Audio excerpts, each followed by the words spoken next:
Hey, my name is Bode Filet, and this is my extra credit video for Modern Physics 2 of the fall 2013 semester. The presentation I chose to focus my video on was the presentation by Professor Nepomuk Otte on cosmic rays. He gave it on December 2nd. Yeah.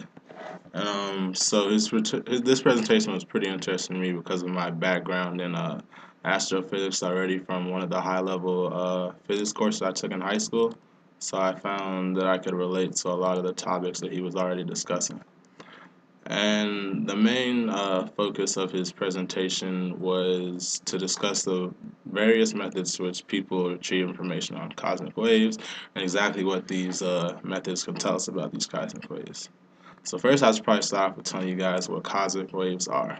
Cosmic waves are the highest energy of light waves on the electromagnetic spectrum. Sure, everybody's seen the electromagnetic spectrum in some type of science class that starts out with radio waves and then goes to microwaves, and then of course the most popular visible light, the waves of visible light, which is the wavelength in which we see at. So and it goes all the way up to X-rays, gamma rays, and the highest energy is cosmic rays. The high energy of cosmic waves is due to their very tiny wavelengths, and the velocity of a wave is equal to the frequency times the wavelength, meaning that as the wavelength goes down, the frequency must go up. And energy is related to frequency, and that is directly proportional due to the equation energy equals Planck's constants times frequency. So basically, a high frequency is going to equal a high energy. Cosmic rays can have energies of up to 10 to the 21 electron volts, or about 50 joules. This is equivalent to the energy of a baseball being thrown at 60 miles per hour. This is pretty significant considering the fact that a photon in an electromagnetic wave is even smaller than an electron. Due to the extremely small wavelength of cosmic rays, we cannot directly detect them. Luckily, through various interactions between high-energy particles from cosmic waves and the particles in our atmosphere, detectable particles called neutrinos are created. The high-energy photons from the cosmic rays experience elastic collisions with nuclei of particles in the atmosphere, producing lower-energy particles, some of which are neutrinos.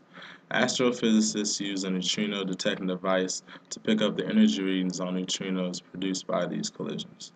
The device is called IceCube, seeing as how it's located in the South Pole.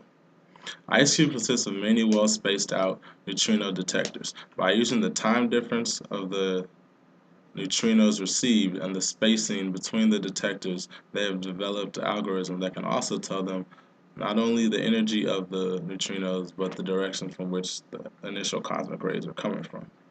These neutrinos have exceptionally high energies and can be used to trace back the energy ranges of the original cosmic rays that produce them. There are also very powerful telescopes known as imaging atmospheric Cherenkov telescopes that can detect gamma rays, which are also wavelengths on the electromagnetic spectrum, but don't have quite as high energy as cosmic rays. The only problem is that there are also many other phenomena in the universe which can produce gamma rays that we know of. So this means that the detection of gamma rays isn't always going to mean that there is a presence of cosmic rays. The only way to be sure if cosmic rays are produced is to detect neutrinos. These Cherenkov telescopes are laid out in special arrays that help to maximize the area of which they can cover and retrieve information from. One of the well-known arrays that is under development is the Cherenkov Telescope Array, or CTA, which will involve two separate telescope arrays, one in the northern hemisphere and another in the southern hemisphere. Each array will have many Cherenkov telescopes of various sizes for measuring various energy levels of gamma rays. When completed, this will be the most sensitive and accurate telescope array for measuring gamma rays. Actual production of the telescope prototypes for this array just started this year in 2013. Professor Otto actually informed us during this presentation that Georgia Tech is working on one of these prototype telescopes. I would like to end this video with a pretty cool idea building off on the points that Professor Otto brought up during his presentation. When going over some of the examples of how cosmic rays affect our everyday lives, he brought up the point that cosmic rays could possibly be a seed of lightning and thunderstorms. I looked into this a bit more and found out that that is indeed true. The interaction of high-energy cosmic rays with the already charged particles in thunderstorm clouds could lead to the speeding up of electrons, which speed up other electrons, and so on, and a domino effect, aka lightning. There is not enough conclusive evidence to surely state that cosmic rays are the cause of lightning, but there is a good amount of research being devoted to finding out the correlation between the two. The point of this is to bring to your attention the possibility of the production and controlling of artificial lightning with a little more research of cosmic rays and advances in technology. Just a little food for thought. We could see a lightning gun in our lifetimes. That'd be pretty cool, or pretty bad. Wait for the decontamination process to finish before continuing. District 9 lightning gun coming to stores near you soon.